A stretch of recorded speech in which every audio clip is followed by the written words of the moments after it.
I actually was grading some students on their reflections of Ellis, and I wanted to make sure what that what will his legacy be, and folks would they would nail it talking about the piano playing and everything, and that was great. But 30%, that's about 30% of his legacy.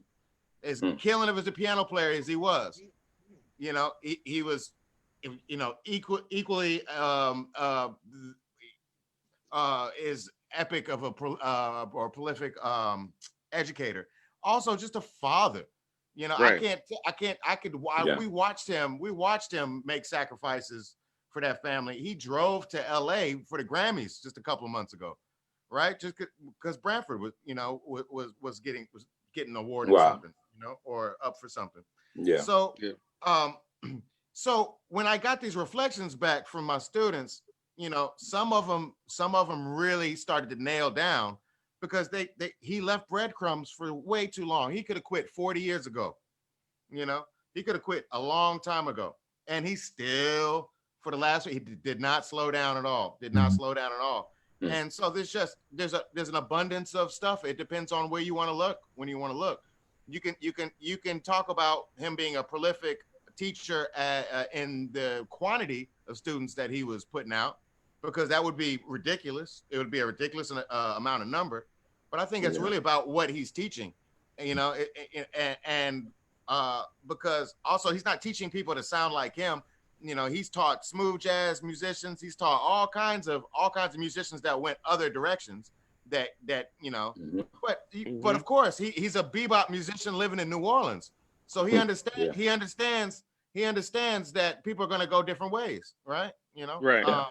Right. But I mean, literally, I could talk about E's legacy for about 6 more weeks, and that literally just started to get the tip of the iceberg. So, the lasting legacy on me is not only playing his tunes and doing tributes for him, playing his music, which just sinks so heavy right now. Yeah. But it's just making sure that the bandstand is open for the next generation. So a couple years ago, when Jazz Arts Charlotte came down, they came and sat in with E, right? Yeah. Right. I remember the face that E was making when he was bragging about all the killing kids that came and sat in, and how he took that as like a just another win. That was his win. Look at all these, they came to sit in with me, and I think Lonnie asked him, didn't they sound good? He said, they sound more than good, and it literally made his day. And I want to give a shout out to Lavelle Jr. and Veronica for putting that video together, swinging at the Haven. Yeah. I absolutely know he would love that. He would have loved that tape, And I know how weird it is doing, trying to do these layered tracks and trying to make some magic happen in the least jazziest of technology issues, and somehow they beat the system, and of course they did, because this is their generation. So if anyone's going to do it, it's going to be them. We're us old guys trying to over here figure out what's going on with this stuff. We got locked on it for about 4 hours last night. We gave up. But so E's legacy is making sure we share the bandstand.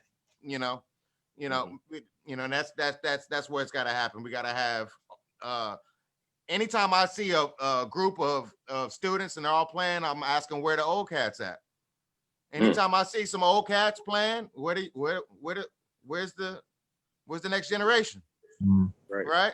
So everybody's accountable for that. E did his part for a long time, so we kind of have to fall in line, Yeah. Well said. Let me, while we're on the subject of musical legacies, let's talk to Dr. Crutchfield and Dr. Grissett here. Obviously, with your musical legacies, y'all played with a musician who, another legendary musician, but legendary in another field, but legendary throughout all of the field of music, of course, Prince. And Talk, if you would, a little bit. We know about him musically. Talk a little bit about the effect he had on each of you as a musician, and also how he may have furthered your musical education. Either one of you is welcome to start first. Lyn, would you like to take this one? Well, you're going to come in too, man. So either one of y'all starts. It's just going to be who starts and who finishes. Well, being open-minded, I think, is the biggest thing that I learned from Prince. Being open-minded, like, you know, having a dozen perspectives on one situation. Mm-hmm. Like that, you know, that kind of thinking, that kind of mentality, you know, it changes how you hear music, how you perform music, how you perform a show, how you put a show together, how you sell that show, how you make it enjoyable and keeping people's attention for 90 minutes straight. That's a challenge, and he mastered that. And so learning from him, you know, I learned a lot. I'll just put it that way. All right. Yeah, I agree. I agree 100%. That was one of the biggest takeaways, was just having as many perspectives on one move. You had to be able to see it from every vantage point before you reacted on it. And that's what he did. Also, just never settling when it comes to your art or your music. He didn't tolerate anyone. You know, what we see in our industry is that, so for example, if someone's doing my show, right? If they're a band, if they're musicians in my show, I'm going to give that show more energy than most people, because it's my show. It's my investment. And you might have 2 or 3 guys that come in every now and then, and they don't really learn the music or learn the show as they would theirs, or they might be late, or they might not, you know, have all their gear, or they might not dress the part or something like that. And it's because they're not going to take your product as seriously as you do. And for a long time, that was, I kind of let that slide every now and then, because I just needed the musicians. But after playing with Prince and learning from him, I learned never to settle and never to allow that. And so after playing with Prince and coming home, everybody was like, man, you changed. I was like, you're right. I did. I changed. Yeah. So I had no problem firing people. I'd rather, you know, it was just that's what I took from him. So I was like, yeah. So how do we be as pretty as you, Adrian? How do we do this? How do we do this? I was gonna say that's the third thing I learned from Prince, is you got to be pretty, man, to sell this stuff, man. Because sometimes people don't hear it the way you do. They see it. A lot of people hear with their eyes. So you got to be able to, you got to create a product, and you got to package it right. And that's one of the things I learned from him too. So I mean, as far as being as pretty as me, man, Ashlin, I learned it from you. I've been following you since I was 12 years old. So listen, Lyn, I finally got the reason why I didn't get the call. Now the truth is coming out. Now I know why. I had to be. What are you referring to, Mr. Parker?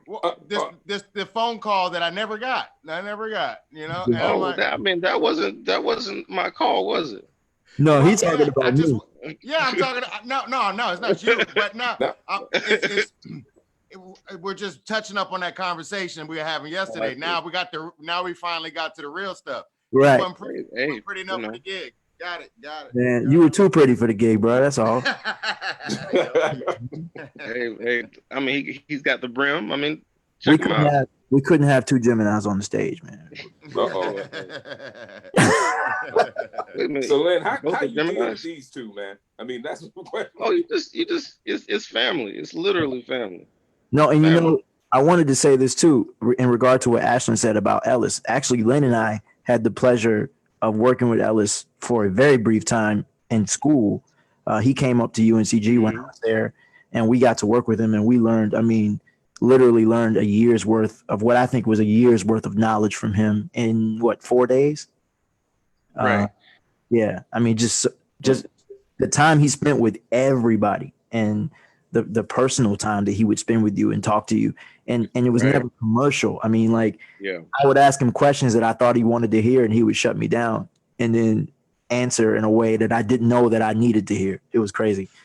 So we appreciate it too.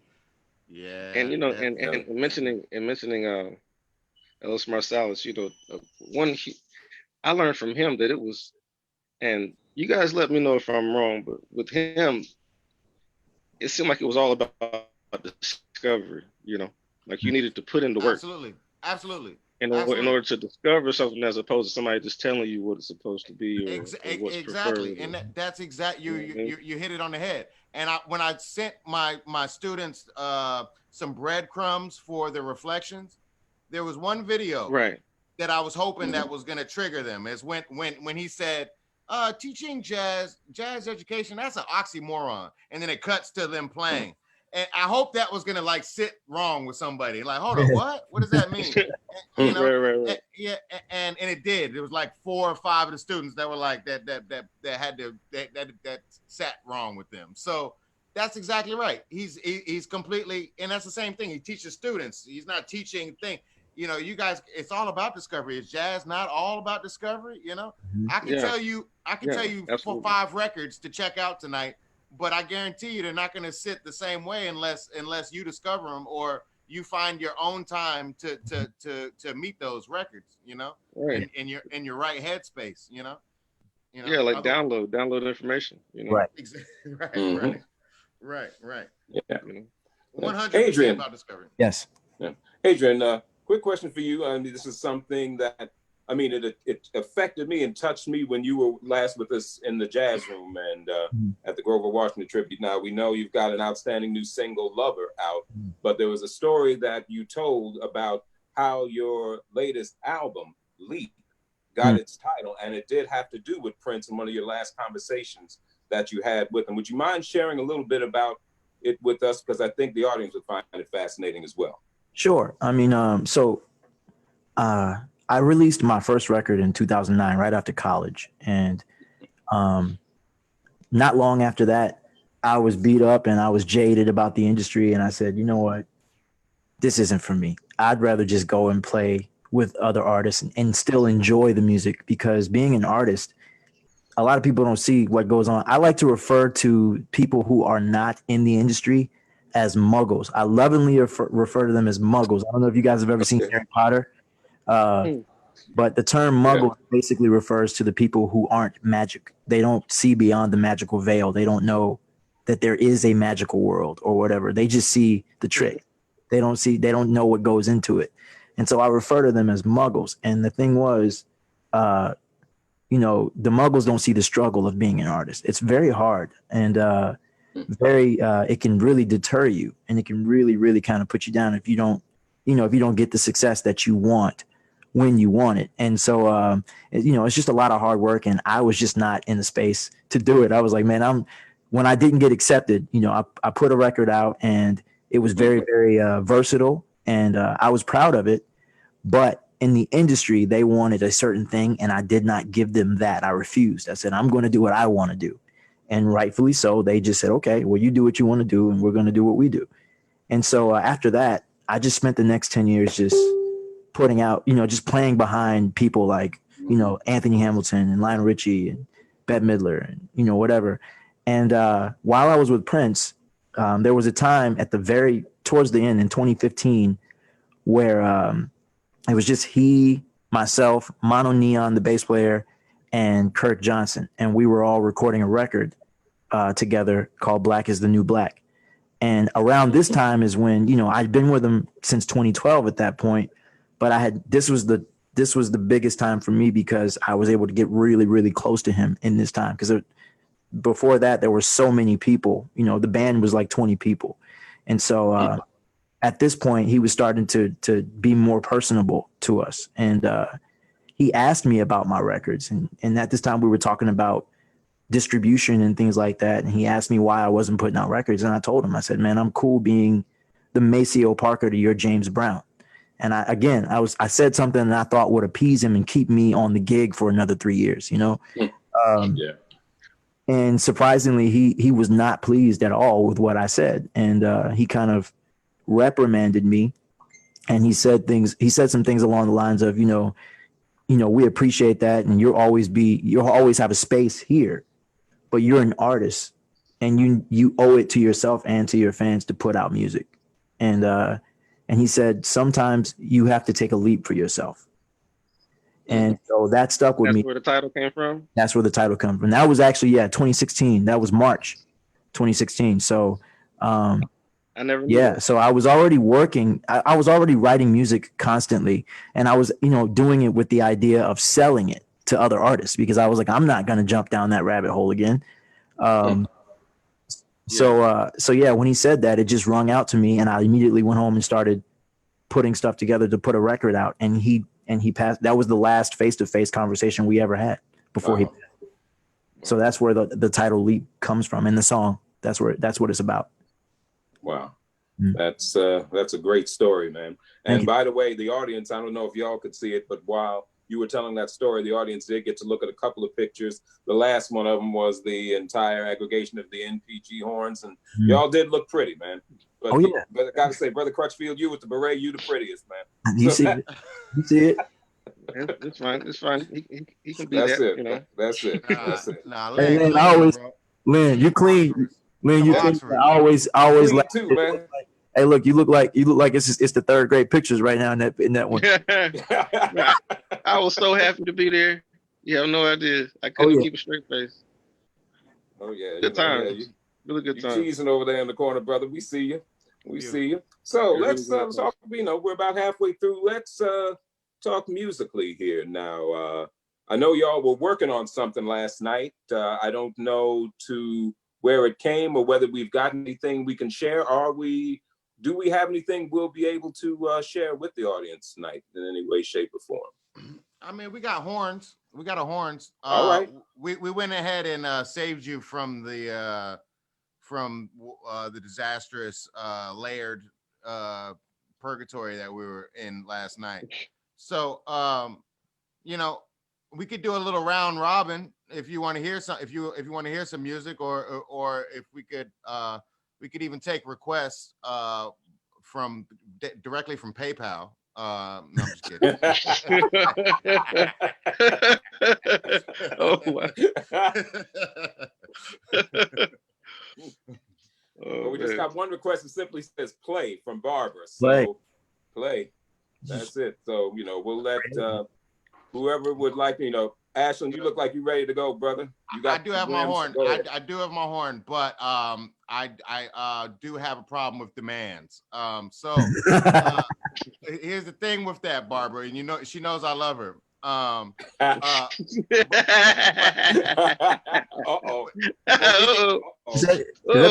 think it is. No. Barbara Birch. No. It was a request. It was meant to be a request. It was a request. Yeah, that is correct. And I also have a request. The request is to visit Lyn Grissett's PayPal site, and because we are not working. You're talking to folks that haven't worked in a month, and so that's not a unique problem for to us three musicians. So when your local musicians are doing live streams, I don't even care if you don't like it. Like just send them $10, send them $20. Realize that they got nothing coming in, and there's also there's not really promises of something that's going to happen here in the next few months. So really, it's hard times for a lot of musicians. So we always say support local musicians. At this point, it's more of a life and death kind of support. So do it, and they'll play hard for you. I guarantee you. But sure, I'll play something. Any requests from songs? Music song you want to hear? Adrian, Lyn? I don't know. It's gonna be rubato. Let's do. I don't know.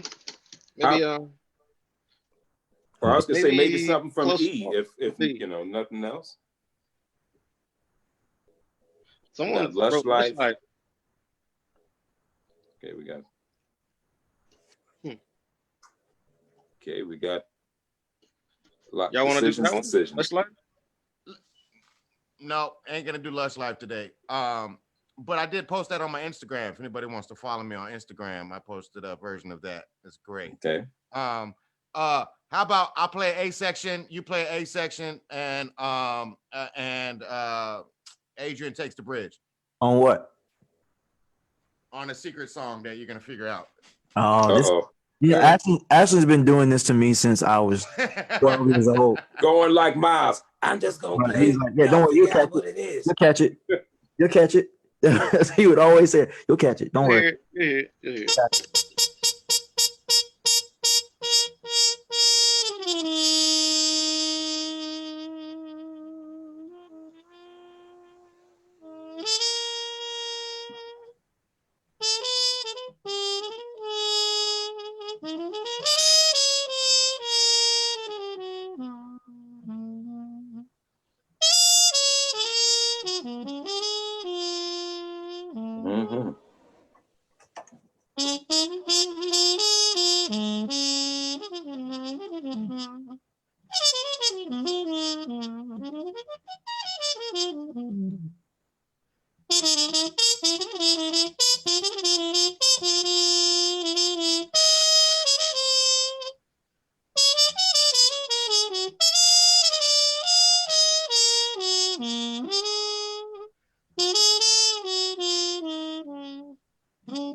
Look, we almost played together. Look at that.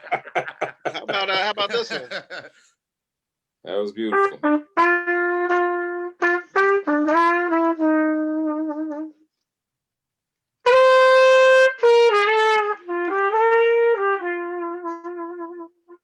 Oh yeah.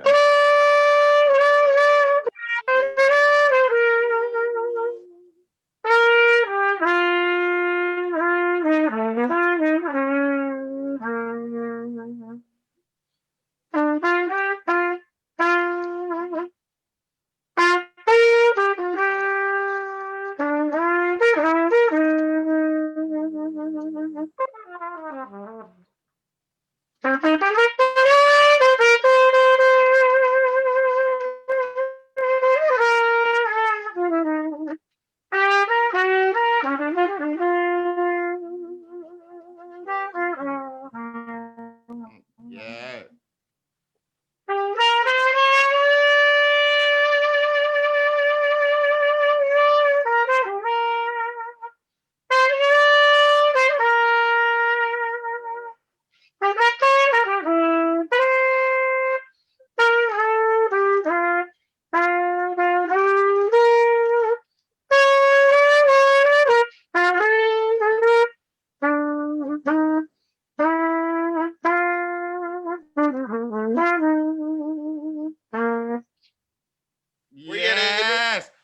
man, Adrian.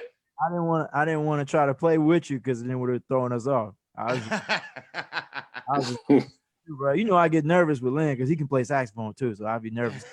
Oh, I dibble and dabble in sex. All right, yeah, okay. Me too. That's a whole nother.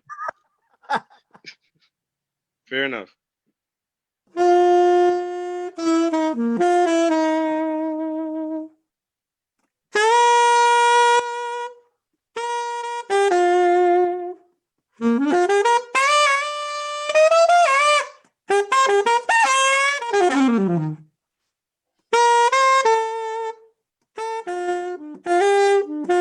That's all I'm gonna do right now. Go ahead, Ashlin.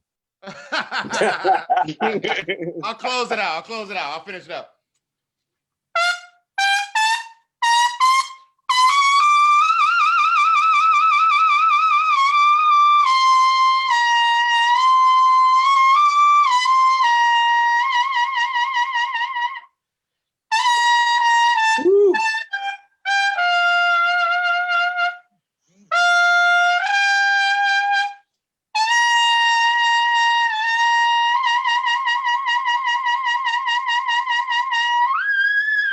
I ain't gonna play the high note. I can't play that. Oh man, hey, look.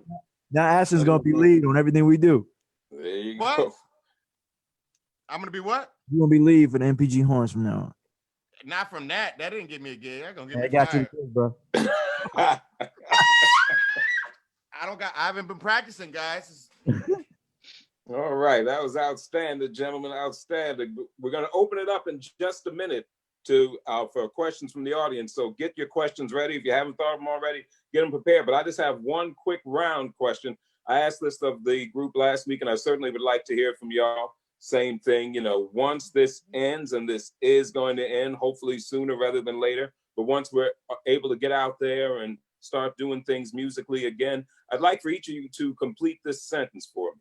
The first thing I'm going to do musically when this mess is over is, and any one of y'all can start. Gonna start at Ashlin Parker and the Antibody Band. We're gonna do house calls. We're gonna hug people. We're gonna touch people. There's so much art coming. There's so much art coming after we get through this. Yeah. We can get through this. People need it. People need it, man. People need it. You know. Yes, sir. I know you wanted a one-word answer, Curtis, but no, I got the one word. Well, I knew you wanted short, but I played a porch gig last week. I was about 40 feet away from the nearest person, right? People walking by, I mean, everyone that walked by could not just walk by. They all stopped. Like, this is the first live music I've heard in 5-6 weeks. Right. You know, I mean, I was in tears most of the time, man. You know, it was like, you know, we all kind of understand why we play now. You know, I mean, if that was unclear before, you know, when you look in these people's eyes, it's gonna be hard for us to keep that horn on our face for a little while, you know, because it's gonna be super emotional. It's gonna be very emotional, you know. Yeah. But it's gonna be beautiful, man. It's gonna be beautiful, you know. It's gonna be a love fest. Looking forward to it, man. Adrian, get in there though. Yeah. What about you, brother? Oh man, first thing I'm gonna do, go get this rent money, man, because times is hard right now. But no, I mean, I agree 100% with Ashley. Like, I think that the first show that I'm able to do after this, people are going to be probably uncomfortable with me because I'm just going to hug everybody that I can.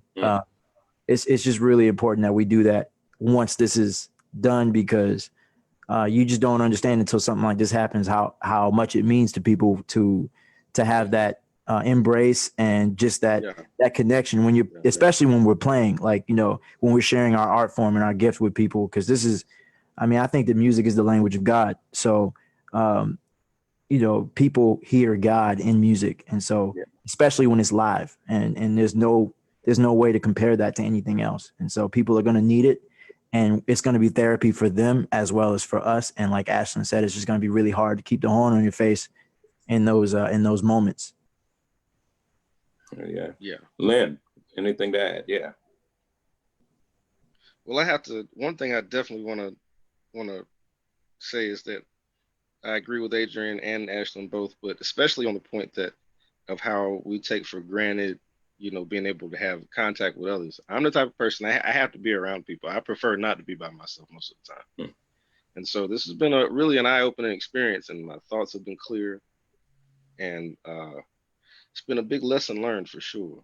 So I just want to spread that also in the message that we're giving everybody, which is, just don't take your life for granted, and also, art and music is one of the gifts that we have to share with others. And that's one of the main things outside of faith in one another that'll get us through this, in my opinion. I just wanted to say that. But what I'm going to do after all this is over is I'm going to be in, twin turbocharged mode as far as output, as far as art and music, and also helping others, display their, showcase their skills and their music and their art, having hands in production as well. I really want to go hard on that one. I want to see both of y'all put out records. That's what I want to see. Yeah. Oh no, actually, to answer your question, brother, I have several projects in the works, two of which should be released. Actually, my birthday, September 9th, is one release, and then the other target date is probably the second week of December. All right, man. But there's stuff on the way, believe me. So, looking forward to it, man. I'll be first in line. Three new projects, Curtis. 3 new projects you're going to see for us. You're going to see us all doing projects, for sure. Oh, yeah. Looking forward to it. But, I'll definitely get y'all some airplay, man. I'll have y'all on as soon as it's out, man. But you know what we're missing? We're missing the live. So that's what we really need. That's what we really miss. Live music, live art everywhere. Yeah, I gotta feel the heat. Feel the heat. Yeah. And that's the thing. It's not just us. Performers, artists everywhere are suffering from this. It's funny because I dare to say it, but I think that art is an essential for human beings. But of course, we're not considered essential workers, and rightfully so, because we can't really. How will we do that? But we are essential. And okay, all right. I'm gonna argue. I'm gonna argue this. Argue, man. Go ahead. All right. The conversation of us being essential, I don't think is a much of an argument. I think the argument is, are we essential to the essential? And that's a better, what I mean? You get an argument from me in that. I agree with you. Exactly. There you go. We try to argue, but we always agree. We always do. That's at the end of the day. Yes, well, Barbara thinks you're all absolutely essential. Thank you, Barbara. With that, thank you, Barbara. And with that, we're going to hear Lonnie. Do we have any audience members who are ready with questions? I see Mr. O and Chairman Kevin. Now, you see, they've been having libations during this thing. So I'm jealous. I'm sitting here drinking water out my red Solo cup. Cheers. But, I got to catch up with y'all. But so who's our first question, Lonnie? Yes, and as a reminder, before we get started, if you want to ask a question, please click the raise hand button, and that can be found near your participants tab at the bottom of your screen. It's going to be on the right, so just click that, and you'll be up next for your question. First one up is going to be Chairman of the Jazz Arts Board, Mr. Kevin Patterson. Kevin, where are you? Oh, you're being so nice. With that introduction, a simple question for all three artists, and it's really a two-part question. Number one, during this time, how has it affected your writing? Positively, negatively? I know all of you write music, so how has it affected that? That's part one. Part two, in terms of practicing, how has it affected that when you can't necessarily get with the groups and other musicians? I know you keep your chops strong. That was obvious in terms of what you did. How does this time affect that? Well, with my writing, like I mentioned earlier, that my thoughts have been much clearer whenever you have time to just because most of the time you're busy and you're running around and you're not details kind of get blurred, if you know what I mean. And so whenever you have time to sit down, well, you're forced to sit down and have time to do things, that affects your writing. You become more, there's more seasoning, if you will, in what you're doing. There's more attention to detail. It's not a part of you. Your brain's more. It does something to your brain, in my opinion. This type of thing, which can either be used for positive or negative. But I choose to use it for the positive. And as far as practicing, and it's like training for a fight. Let's go, champ. You have to let's go, champ. You have to stay in shape as much as you can. I guess for once you get to a certain age, it becomes more maintenance. Playing instruments and being a musician. But the anticipation to getting back to actually playing with musicians live, where you're in the same room or in the same place, you can actually hear and feel the person while you're making the music, while you're creating the art. The anticipation of that, it kind of charges me up. I can't wait. But I hope I answered the question. No, you did. You answered it well. Yeah, okay, thank you. Thank you. I'm actually envious of where Lyn was, because I think I was doing really good for the first couple weeks, and I was practicing a lot. I was engaging people on various social platforms, and obviously I wasn't. I don't write a lot in general, but if I were to say writing would be easier with this, just because there's the abundance of time and limited distractions. But the deal is altogether is just motivation, and I took a huge swing at basically my motivation when Ellis passed, and it's been, I could probably count the number of times on both my hands that I've touched the horn since April 1st, right? Yeah. And one hand, right? So yeah, I haven't necessarily nailed that. Now the thing is I got a lot of other responsibilities. I got to be strong for my students. I got to do this and blah blah blah, and music is really dear to me. So if it doesn't feel right, I'm not gonna play. But I'm always doing something with music though. I'm teaching music. I'm playing on piano. So there's really, it's just something with the trumpet that I'm like, yeah, we'll be back. We'll be back. So I'm glad you think I was practicing, but I literally, my horn is broke, my chops are broke, and it's all residual chops at this point. It didn't sound broke at all. That was, it didn't sound broke. Loved it. But no, if that's broke, you don't need to be fixed. Yeah. Ashley with the race with 4 flat tires. That's how he is, though. Well, the difference between the two are it feels good for me, Yeah. Right? Yeah. And then that's going to communicate what that communicates, So what I've noticed about my motivation is that we're in this huge bubble of unpredictability, and basically the only way for me to combat that and the abundance of unpredictability has been with learning a new skill and being creative, right? And trying to socialize. We have a breakdown in our social life as well, with just being restricted to technology. I live by myself, so being able to engage folks and challenge, just like, we spent 4 hours on this tune yesterday, but we needed y'all to ask. You know what I mean? I got a quick question for you. How much time you spend on the hat?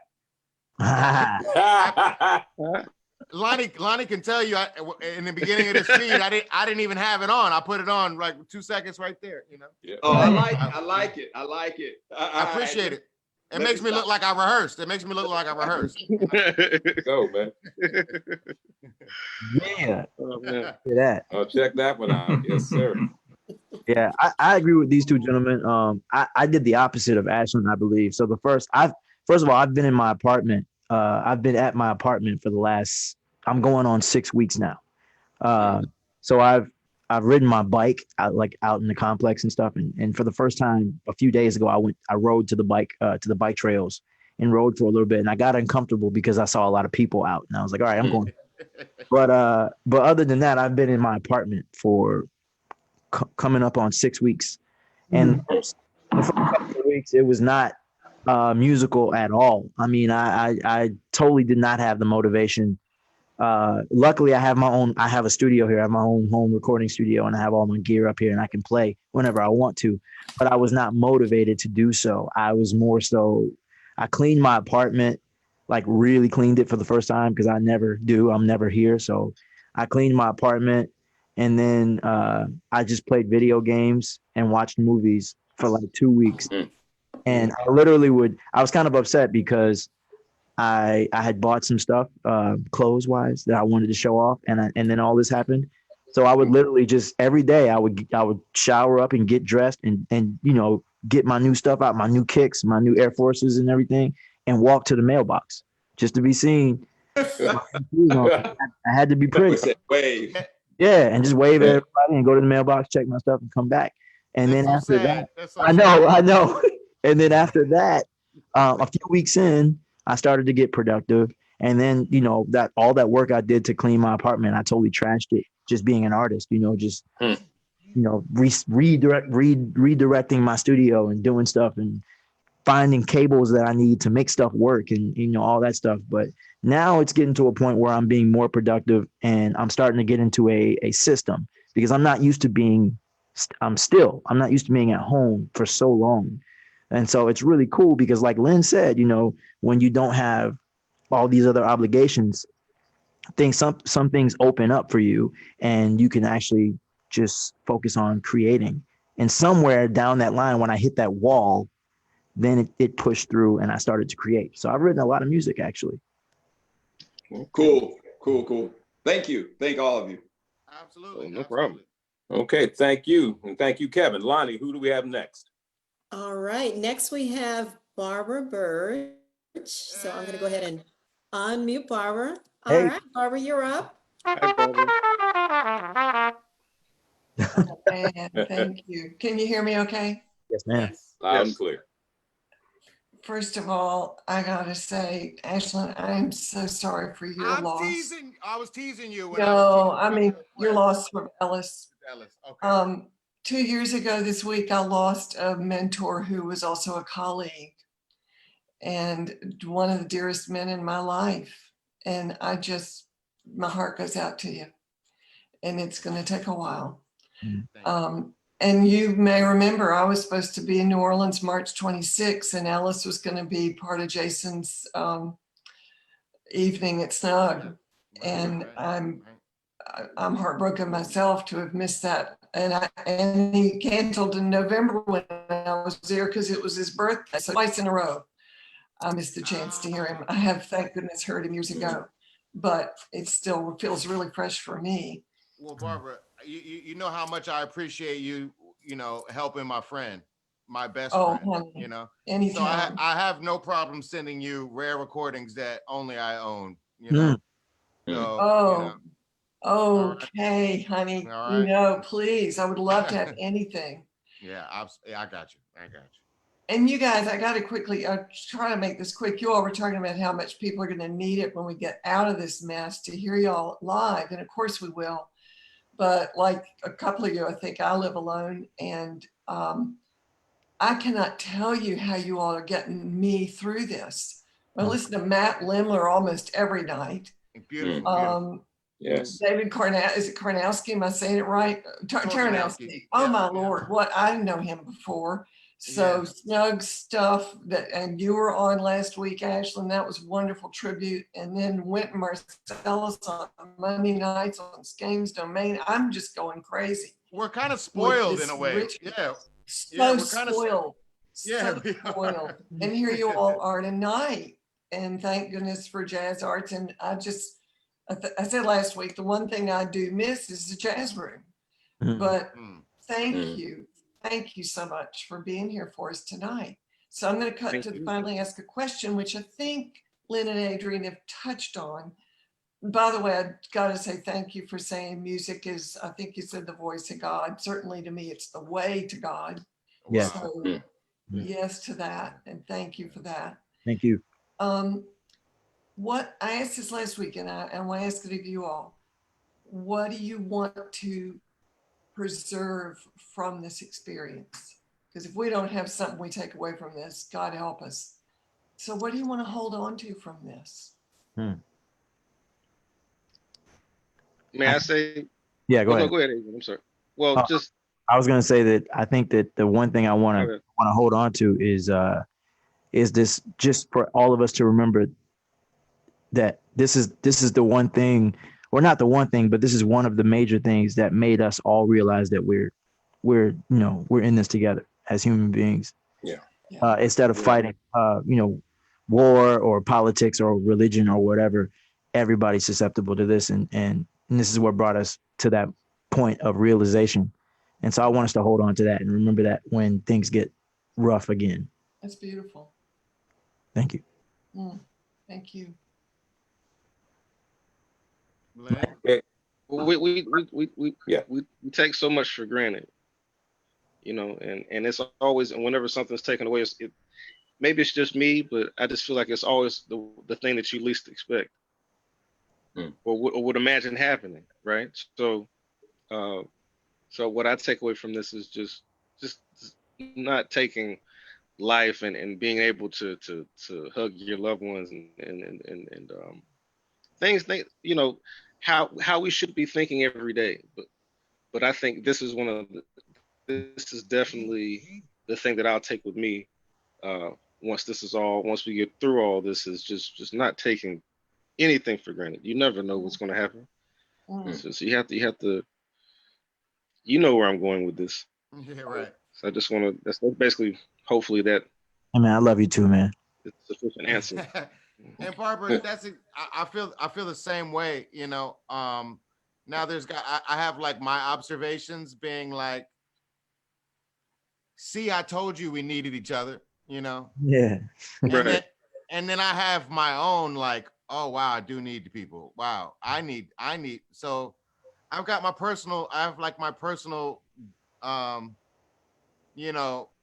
don't know. I do need to. I still need to deal with I guess my personal investment and those things that I was saying, told you so. For these, I mean, I'm always been very social, and I've pressed the need to do this together and all these things, and then I guess I need to be a little bit more open with what I need.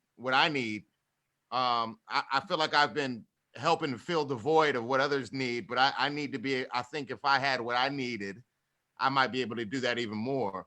Sure. So I mean,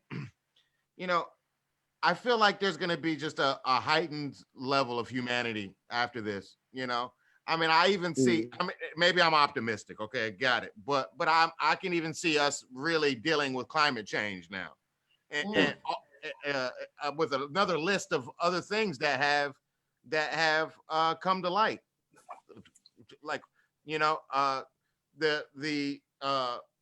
all the race and class implications of the death rates. It's like we're gonna need to talk about that. We need to talk about it. We can't do this again.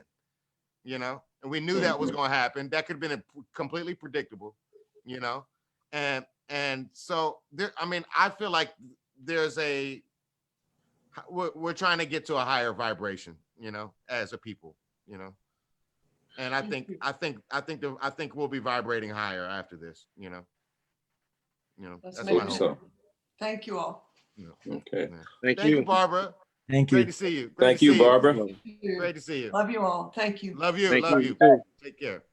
Lonnie, I know we are over time at this point, but do we have one more? I do want to see if there's one more question out there that we can get in. We want to talk to the people. It's okay. Yeah. Let these people in. Yes. I have Brad Davis up next.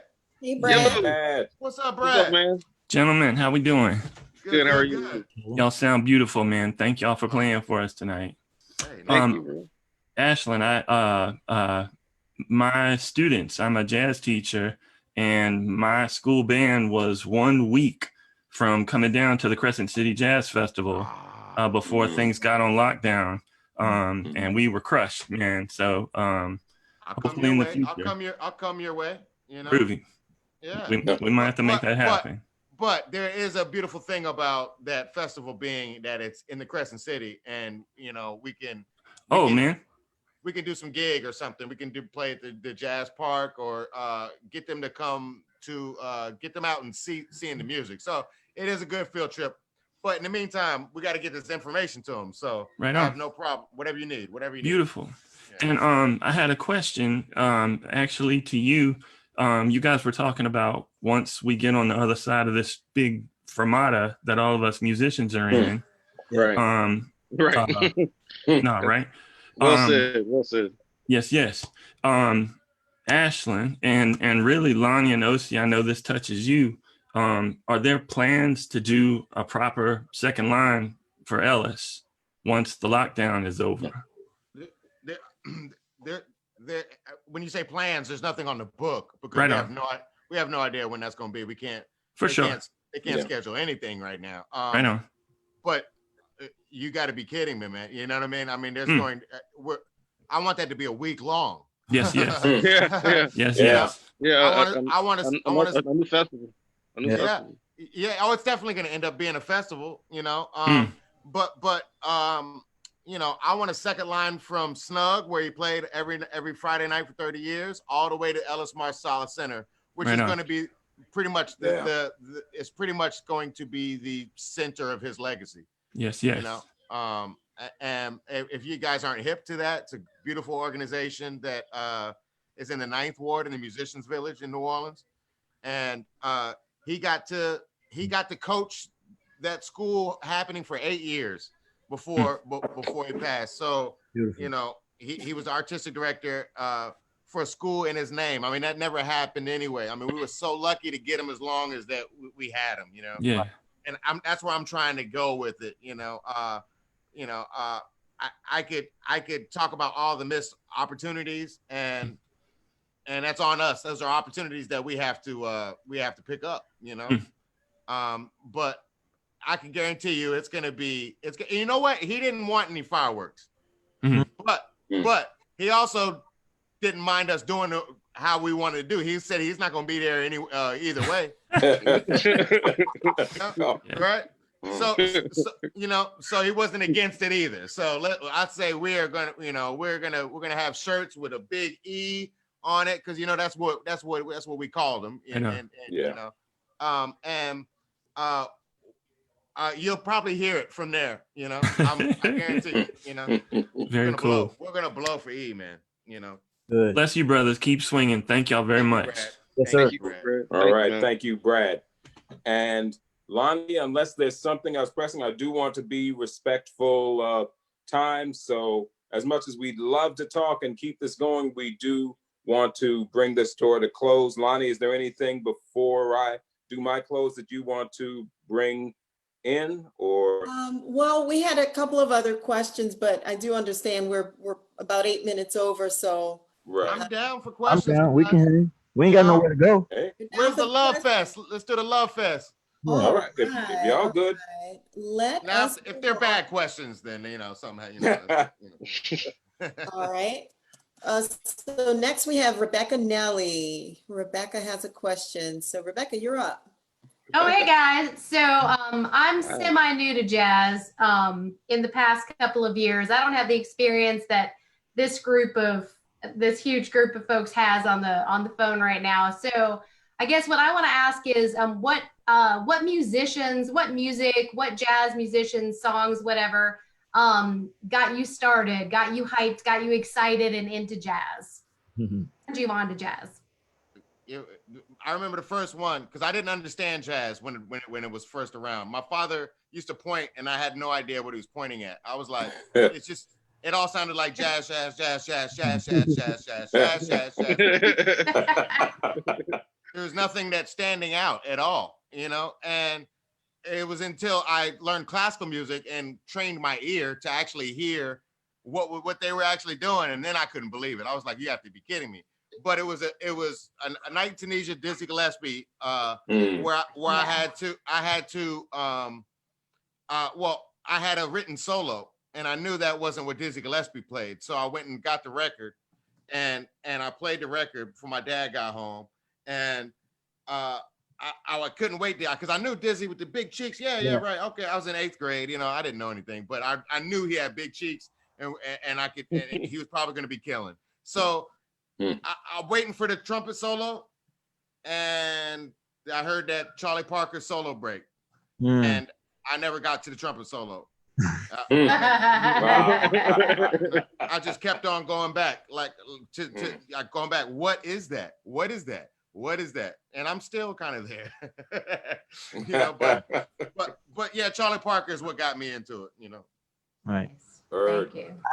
I actually grew up playing R&B and pop music first, and then actually it's funny, and it's gonna sound corny and sentimental, but Ashlin was the one that actually got me into jazz, or not got me into it, but got me excited about jazz, because everything regarding jazz for me at that point was all more of a reprimand. You should do this and you should do that and you should sound like this and you should do that. And Ashlin was actually one of the first people to actually just kind of accept me playing what I was playing, and then kind of approach it from that direction and say, well, okay, well, why don't you do this, or why don't you try this?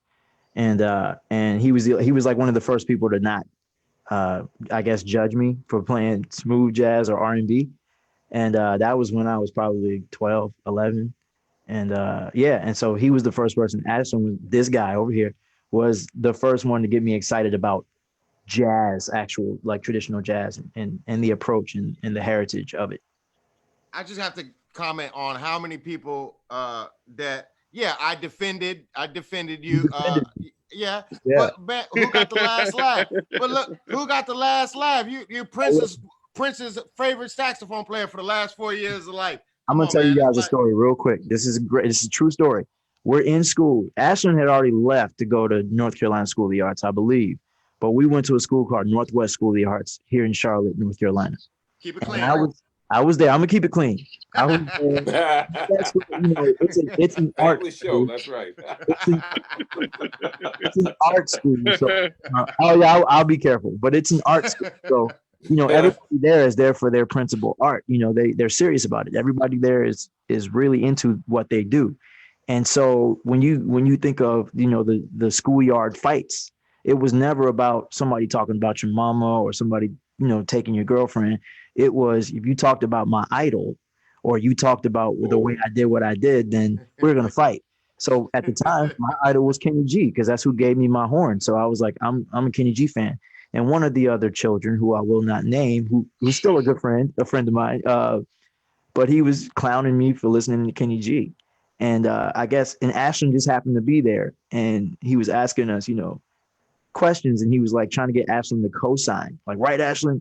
Oh, this kid don't know nothing about jazz, blah, blah, blah. And Ashlin said something very simple. He said, Adrian, you gig, don't you? And I was like, yeah. He said, how much money you made this week? $100. And I'm 12, I'm like, I made $100. Yeah. And he's like, hey, such and such, how much money did you make this week? I didn't make no money. I guess that solved it. So, from that moment on, I wasn't bullied anymore about what I listened to. And then I found out later that kid, because we became friends, of course, and I went to his house, and, he had one of those 6 CD changers in his room. And I went in there, and one of the first records I found in the 6 CD changer was Kenny G's G-Force. That's funny. That's funny. Yeah, he took that lesson, Lyn, you got it. Well, I'm going to admit something that I probably shouldn't, because it'll probably get me in trouble with my parents. But I used to sneak in. See, my father didn't like me, in his record collection. But there were times I would go into it anyway, and I discovered Miles Davis quintet someday my principal come. Oh yeah. And that was my first time actually hearing jazz. That was my introduction, and I was fascinated at the whole vibe of it. Like, how are these guys how are these people doing this? You know, this is really cool. Another record that really,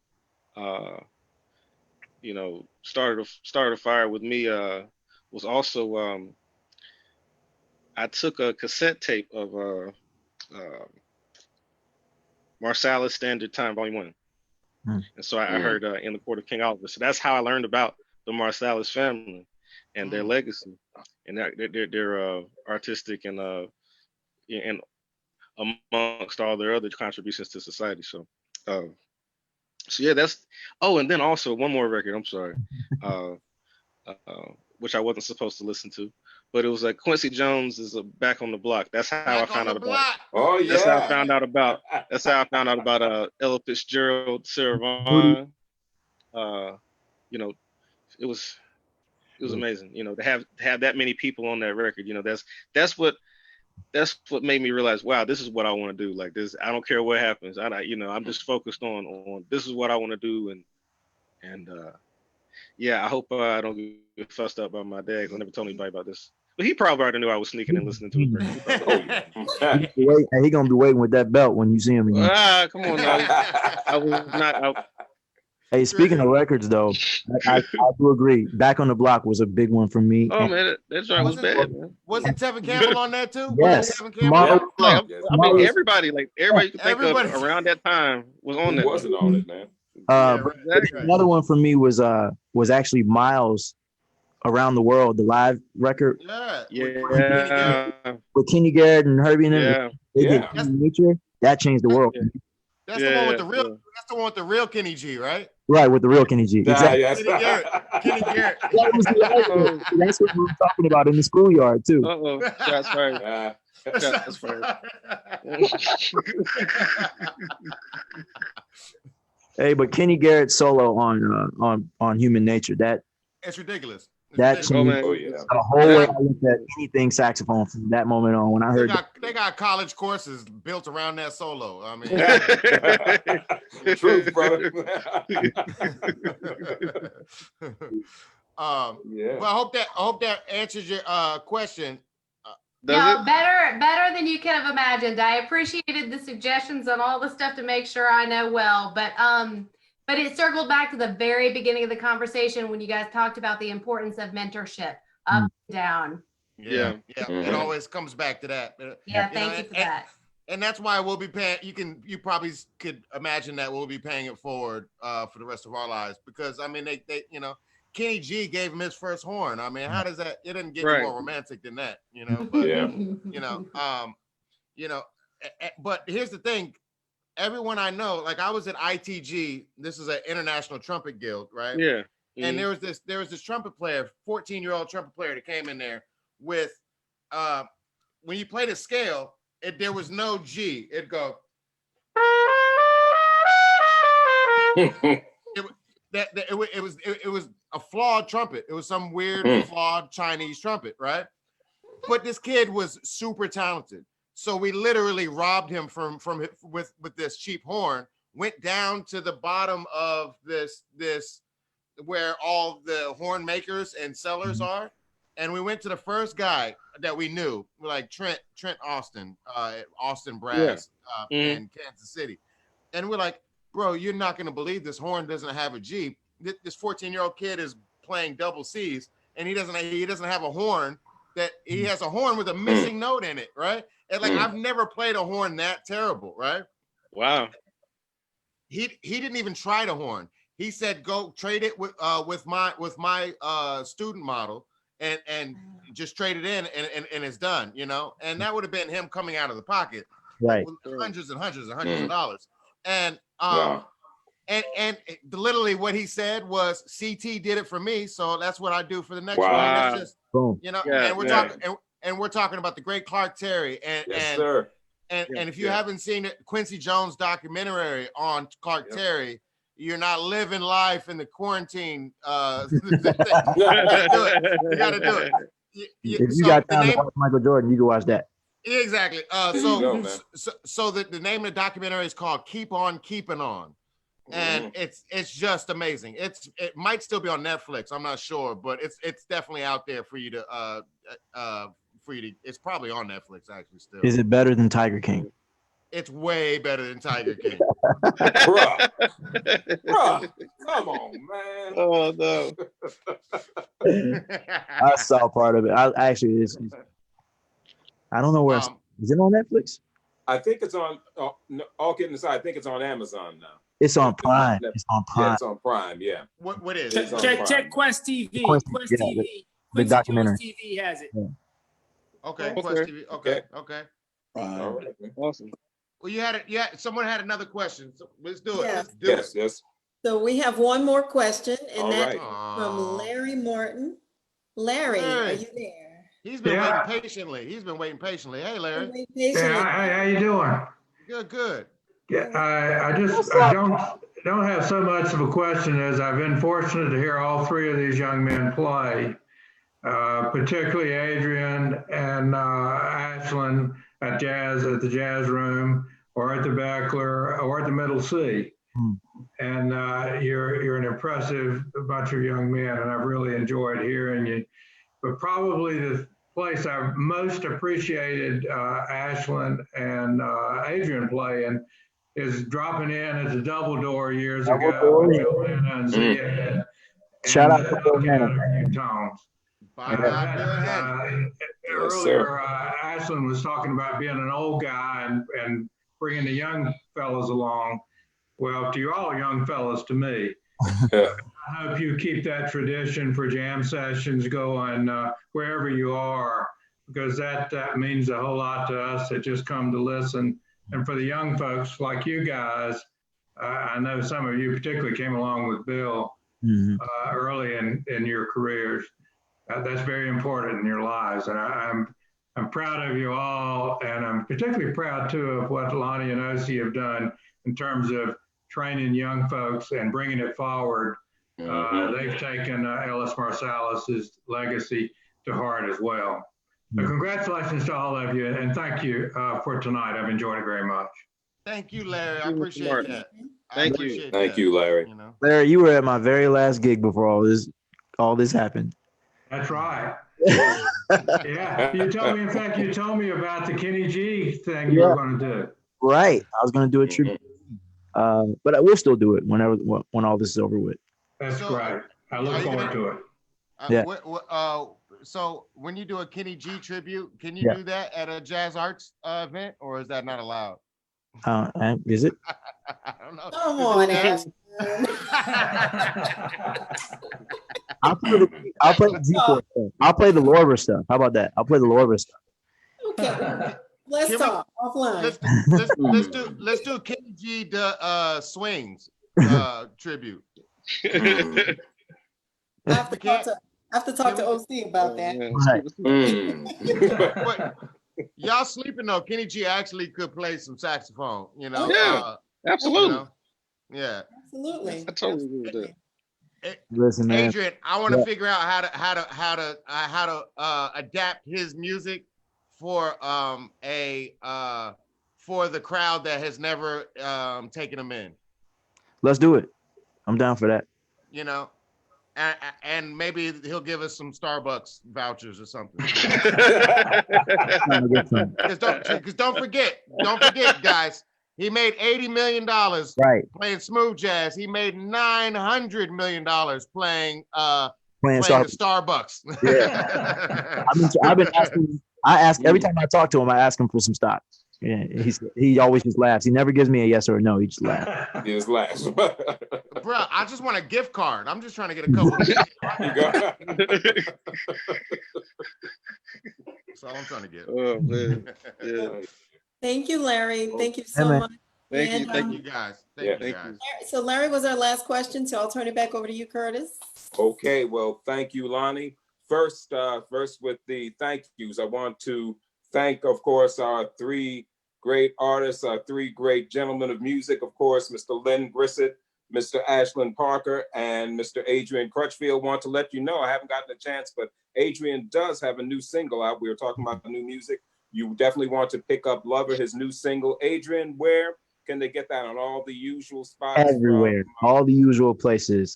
Pandora, Amazon, CD Baby, Disc Makers, iTunes, Spotify, YouTube. It's everywhere. So, just go enjoy it. I mean, it's a great tune. I'm really super proud of it. And I had actually had the pleasure of having Dave Koz premiere it on his radio show, and he loved it. And it's been kind of just going on a big trajectory ever since then. So I'm just really excited to see what happens with it. It's a great tune. I think it's going to be a pretty big tune for me, and I'm super proud of it. All right. Well, so go out, hear it, and if you love it, buy it. Don't just listen, buy it, okay? Yes, there's some kind of way to purchase there. Use whatever it is to purchase. Make sure you do that. So thank you, Adrian. Thank you to all you brothers. Before we go, we just want to tell you about coming up next week. We are very excited. Next week with our special guest, we have with us a gentleman who has been known for his work with Art Blakey and the Jazz Messengers. He was a jazz messenger. He also was not only a consultant on the hit HBO show Treme, but one of the main characters was based in part on his life. And you see him there. The big chief himself, Donald Harrison Jr., will be with us next week here at 8 p.m. on Conversations with Curtis. Yes, sir. Here for that, for sure. Oh, yeah. Make sure you are here and listening in for that. Thank you, gentlemen. Thank you to all of you for being in and being a part of this, because we couldn't do it without you. And before I turn it back over to Lonnie, if you want to hear me, not that you would, but you can hear the jazz that I play, and that's on my station. That is Kurt Jazz Radio, going on right now and forever on Live 365, the best place in cyberspace to find your jazz. So thank you all. Lonnie, it's back to you. All right. I just want to thank everyone again for tuning in this evening. Thank you to all of our friends, our guests. Thank you all, everyone who asked questions this evening. And I just want to remind everyone that Jazz Arts Charlotte is a nonprofit organization. And we want to say thank you to all of our supporters and donors who continue to support us through everything that we're dealing with now. And we are dedicated to connecting the community and building a jazz audience through quality education, performance, and musician support. And if you have the means, please do visit our website and support Jazz Arts Charlotte at thejazzarts.org. And that is all I have. We will be back next week, same time, same channel. Please join us again. And thank you, everyone, again. And you guys stay safe and have a good night. Jazz Thank you. Good night. Yeah. Charlotte. Later. Yeah. See y'all. Later. Take